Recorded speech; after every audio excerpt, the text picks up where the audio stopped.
Hello दोस्तों, मैं अभी हूँ बिहार में। पटना आई हुई थी किसी ऑफिशियल काम के लिए। तो एक दिन मैंने एक्स्ट्रा रखा था नालंदा और राजगीर घूमने के लिए। तो आज सुबह सुबह 6 बजे मैं निकल गई हूँ अपने होटल से। और राजगीर जो है वो पटना सिटी से लगभग 90 किलोमीटर 90 किलोमीटर्स की दूरी पर है। और वहाँ से 10 से 15 किलोमीटर की दूरी पर नालंदा के रूइंस सिचुएटेड है, जो पुरानी नालंदा यूनिवर्सिटी थी। जो नई नालंदा इंटरनेशनल यूनिवर्सिटी बनी है, 2014 में इस्टेब्लिश हुई है, वो राजगीर सिटी में ही है। और अभी रिसेंटली मतलब उसमें काफ़ी कुछ नया डेवलपमेंट किया जा रहा है। लेकिन आज मैं जाऊंगी राजगीर में, जो नेचर सफारी है और ग्लास ब्रिज है, वहाँ पर घूमने जाना है मुझे और नालंदा के रूइंस देखने हैं। तो देखती हूँ आज पूरे दिन भर में कितना हो पाता है। दोस्तों, अब राजगीर से करीब 12 या 15 किलोमीटर दूर है अभी, और बस आने वाला है। यहाँ पर इस समय देखिए, अभी गेहूं की फसल जो है बोई तो नहीं गई है, लेकिन यहाँ पे खेतों में जाड़ों के समय में गेहूं और अलग अलग तरह की दालें, सब्जियां, ये सारा कुछ उगाया जाता है। काफ़ी खेत है यहाँ पर भी। जो गर्मी की खरीफ की फसल है वो कट चुकी है। चावल भी काफ़ी सारा यहाँ पे गर्मी के समय उगाया जाता है। दोस्तों, राजगीर पहुंच गई हूँ लगभग। और सबसे पहले ग्लास ब्रिज पे हम जाएंगे। तो राजगीर का जो पुराना नाम था, राजगृह कहते थे इसको। राजगृह का मतलब कि राजाओं का घर, मतलब द सिटी ऑफ किंग्स। तो ये बहुत सारे एम्पायर्स का कैपिटल रहा है। मौर्य गुप्ता एम्पायर वगैरह का भी जो है बड़ा ही इम्पोर्टेंट सेंटर रहा है। और इनफैक्ट जो नालंदा यूनिवर्सिटी की जो नींव रखी गई थी, वो भी गुप्ता एम्पायर के ही एक राजा के थ्रू रखी गई थी। और अभी हम जा रहे हैं राजगीर के उस एरिया में। और भी काफ़ी कुछ है यहाँ पर देखने के लिए, क्योंकि ये पूरा बुद्धिस्ट रीजन है। तो इसमें बुद्धिस्ट स्तूपास, बुद्धा के टेम्पल्स, जो आपने अभी पहाड़ देखे इसके ऊपर भी बुद्धा के टेम्पल्स हैं। लेकिन हम जा रहे हैं स्पेसिफिकली नेचर सफारी की तरफ। और वहाँ पर पहुँचकर मैं आपको दिखाऊंगी कि कैसा है, क्या है वहाँ पर। तो ये फॉरेस्ट डिपार्टमेंट के सारे बिल्डिंग्स और ऑफिसेज आप देख पा रहे हैं यहाँ पर। और हम पर्टिकुलरली जहाँ पर जा रहे हैं वहाँ पर ये देखिए, नेचर सफारी का ये बिल्डिंग आ गया। और इसके अंदर ही जो है जू सफारी भी है। और दूसरा सेक्शन नेचर सफारी का है, जहाँ पर कि हम गाड़ी में बैठकर जाएंगे। छोटे बसेस होते हैं जिसके अंदर ये बिठाकर भेजते हैं, अभी वो भी मैं आपको दिखाऊंगी। और इसके जो बुकिंग है वो कैसे, उसका प्रोसेस क्या है, वो भी अभी बताऊंगी आपको। और जो इसका सबसे इम्पॉर्टेंट अट्रैक्शन है, जिसकी वजह से लोग स्पेशली राजगीर आते हैं, वो है यहाँ का ग्लास ब्रिज। तो बड़ी मुश्किल से ही टिकट्स मिली हैं। तो ये देखिए, राजगीर वाइल्ड लाइफ सफारी की तरफ, गेट की तरफ हम बढ़ रहे हैं। और अभी यहाँ अंदर पहुँचकर फिर मैं आपको दोस्तों, सारा कुछ आ गए दिखाती हैं हूँ। राजगीर नेचर सफारी में। और यहाँ पे दो तरह की सफारी है, एक नेचर सफारी और एक ज़ू सफारी है। तो जो नेचर सफारी है वो इस तरह की, ये फोर्स की गाड़ियाँ हैं, और इनमें टूरिस्ट बिठाकर और फिर सफारी पे लेकर जाते हैं। और जो ज़ू सफारी है वहाँ पर भी जानवर पिंजड़ों में नहीं है, ओपन एरियाज़ में ही रखे गए हैं। लेकिन ज़ू सफारी से ज़्यादा इंटरेस्टिंग नेचर सफारी होगी डेफिनेटली। तो इसलिए मैंने उसके लिए ऑप्ट किया, और इसी में ग्लास ब्रिज भी इंक्लूडेड है। तो 150 का टिकट है दोनों का, और ऑनलाइन बुकिंग ही होती है, बड़ी मुश्किल से टिकट मिल पाया है। तो 24 आवर्स से पहले, मतलब उसमें तो लिखा हुआ है वेबसाइट में कि आप प्रेफरेबली 48 आवर्स पहले बुकिंग करिए, लेकिन 24 आवर्स पहले ओपन हो जाता है। और अगर आपको ये चाहिए कि उस दिन की टिकट आपको मॉर्निंग में मिल जाए, तो वो मॉर्निंग में नहीं मिल सकती, बुकिंग क्लोज़ हो जाती है सारी। तो अभी हम वेट कर रहे हैं। तो इसमें स्लॉट्स हैं इस तरह से, एक एक घंटे के, जैसे 8 से 9 है, 9 से 10, 10 से 11, 11 से 12, इस तरह से। लास्ट मेरे ख्याल से 2 बजे तक का है, मतलब 1 to 2 जो है वो लास्ट स्लॉट है। उसके बाद कोई स्लॉट अवेलेबल नहीं है। तो ये बड़ा इंटरेस्टिंग है, और डेफिनेटली करना चाहिए अगर आप इस एरिया में आ रहे हैं। राजगीर और नालंदा पास पास ही है, जैसे कि मैंने बोला। नालंदा से करीब 15 किलोमीटर दूर है राजगीर, और पटना से 90 किलोमीटर की डिस्टेंस पे नालंदा सिचुएटेड है। तो ये और बिहार शरीफ भी रास्ते में ही आता है। तो आप बड़े आसानी से, अगर आप पटना आए हैं किसी भी काम से, जैसे कि मैं अपने ऑफिशियल काम से आई थी, तो आप जा सकते हैं राजगीर में नेचर सफारी के लिए। और ये हमारी बस आ गई है, और अब हम इसमें बैठने जा रहे हैं। तो मुलाकात होती है आपसे सफारी के दौरान। तो दोस्तों यहाँ पर हम अपने फोर्स बस में बैठकर चल पड़े हैं और थोड़ी दूरी पर है, मेरे ख्याल से मुश्किल से 2 या 3 किलोमीटर की दूरी पर है। और यहाँ पे साइड में जो है कई सारी बर्ड्स मुझे दिख रही हैं और इसमें पैराकीट्स हैं, ड्रोंगोस तो हैं ही काफ़ी सारे, डव्स अलग अलग टाइप के थोड़े बड़े साइज़ के ही डव्स मुझे दिख रहे हैं और इंडियन रॉबिन भी मैंने एक दो देखी। तो अच्छी स्ट्रेंथ है यहाँ, बर्ड्स तो डेफिनेटली हैं ही। और जानवर हमें कोई दिखा नहीं अभी तक, लेकिन मोस्ट लाइकली यहाँ पे डियर होंगे।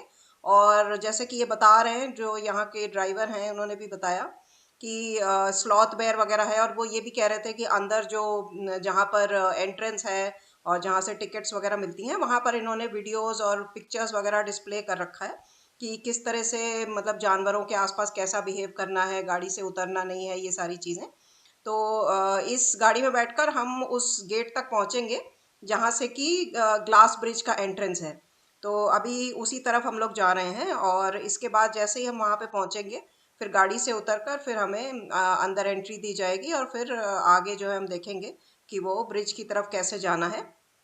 और मैं आपको ये बता दूं कि देखिए ये जगह पटना से इतनी क्लोज है कि आप कोई भी काम करने आए हैं वहां पर तो आप यहाँ पे आ सकते हैं। और पटना का पुराना नाम पाटलिपुत्र हुआ करता था। इनफैक्ट अभी भी जो यहाँ का इंटरस्टेट बस टर्मिनस है उसका नाम पाटलिपुत्र बस अड्डा ही है। तो आप यहाँ पे आ सकते हैं। यहाँ से एंटर कर रहे हैं हम नेचर सफारी और ग्लास ब्रिज इसके अंदर ही है। बस से यहाँ तक आए हैं। तो यहाँ से स्काई वॉक की एंट्री शुरू हो रही है और आगे सीढ़ियों से चढ़ के हमें जाना पड़ेगा ऊपर। ये इसके एंट्रेंस पर है। तो ये पूरा कॉम्प्लेक्स है जिसके अंदर जू सफारी है, नेचर सफारी है और ग्लास ब्रिज है। और दो इसके अंदर सस्पेंशन ब्रिज भी है जिसमें एक बंद था और एक दूसरा छोटा वाला था जो हमने देखा। तो ये तो 2016 में शुरू हुआ है, उद्घाटन इसका 2016 में हुआ है, लेकिन जो ग्लास ब्रिज है वो 2021 में शुरू हुआ है। काफ़ी ऊपर आ गई हूँ मैं और नीचे का नज़ारा मैं आपको दिखाती हूँ जिधर से हम चल के आए हैं। अभी ये थोड़ा सा ऊपर जो हम सीढ़ियों से आए हैं वहाँ से शुरुआत होती है जहाँ से लोग अभी चढ़ रहे हैं। और ये साइड में पूरा देखिए जंगल है।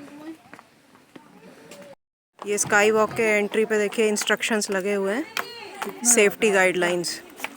तो जिन पेशेंट्स को कोई हार्ट की बीमारी है, हाई ब्लड प्रेशर वगैरह है, वो ऊपर नहीं जा सकते हैं। यहाँ पर जूते उतारने हैं, जूते उतारने का साइन यहाँ पे लगा हुआ है। कोई भी सामान एक्स्ट्रा है आपका वो सारा यहाँ पे रखना है क्लॉक रूम में। और पैर में ये फुट कवर देते हैं, उसको पहनकर अंदर जाना है। और ये भी लिखा हुआ है कि इलेक्ट्रॉनिक और मेटालिक आइटम अलाउड नहीं है। तो शायद हमारे फ़ोन और कैमरास वगैरह ये रख लेंगे अपने पास। रेलिंग पर चढ़ना या किसी तरह का कुछ कूदना भागना ये सब अलाउड नहीं है। बैगेज भी ले जाना अलाउड नहीं है। और एक टाइम पे ये बड़ा रेगुलेटेड तरीके से लोगों को छोड़ते हैं कि कितने लोग एक बार में जा सकते हैं उस पर। तो इसीलिए ये जो टिकट्स को लेकर इतना रिस्ट्रिक्शन है वो इसी वजह से है कि लिमिटेड नंबर ऑफ़ पीपल जा सकें एक बार में, जिससे कि जितना वेट उस पर जाना अलाउड है वो उतने ही लोग जाएं और एक्सेस वेट की वजह से कोई टूटने का डर ना रहे। भाई साहब आपका नाम क्या है? अच्छा, तो आप यहाँ पर ग्लास ब्रिज पे आप ट्रैफिक रेगुलेट करने का काम करते हैं। तो थोड़ा बताइए कुछ, एक बार में कितने लोगों को छोड़ते हैं, क्या है? 12 से 15 लोग भेजते हैं। अच्छा, वजन का लिमिटेशन कुछ है? नहीं। अच्छा, और इलेक्ट्रॉनिक आइटम वगैरह लेके जा सकते हैं, फ़ोन कैमरा और ये सब? मोबाइल कैमरा ले जा सकते हैं, ठीक है। और जूते वगैरह यहाँ पे उतारने होते हैं तो कैसे क्या फिर ऐसे ही मतलब नंगे पैर जाना? सॉक्स देते हैं पहनने के लिए, ठीक है। तो ये कब से शुरू हुआ है ग्लास ब्रिज यहाँ पर? 2021-26 मार्च के चालू हुआ। अच्छा, तो तब से स्मूथली चल रहा है। हाँ। चलिए, थैंक यू। तो फाइनली ग्लास ब्रिज पर पहुँच गई हूँ और ये देखिए इस तरह से ग्लास के स्टेप्स हैं, कांच की सीढ़ियाँ हैं और जूते पहनना अलाउड नहीं है। जो लोग सॉक्स पहन के आए हैं ठीक है, नहीं तो ऐसे पैर में लगाने वाले कवर दे देते हैं जो हम आईसीयू में पहनते हैं, शू कवर, उसी तरह का है। तो ये देखिए यहाँ पे फ़ोटो वगैरह खिंचवा रहे हैं लोग और वाकई में ये बड़ी यूनिक जगह है।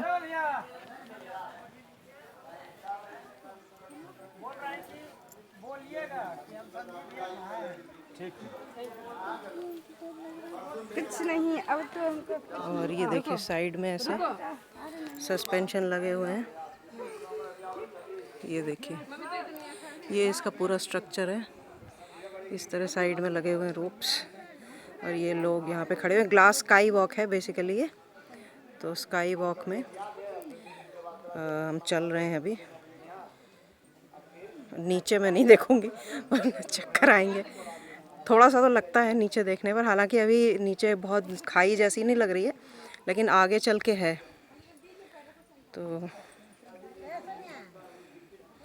आराम से चल रहे हैं। और देखिए बड़ा सुंदर है ये, लेकिन वाकई नीचे देखने में थोड़ा डर लगता है। बना वीडियो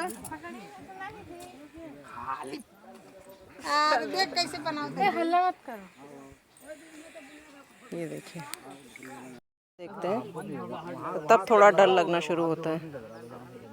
ये देखिए,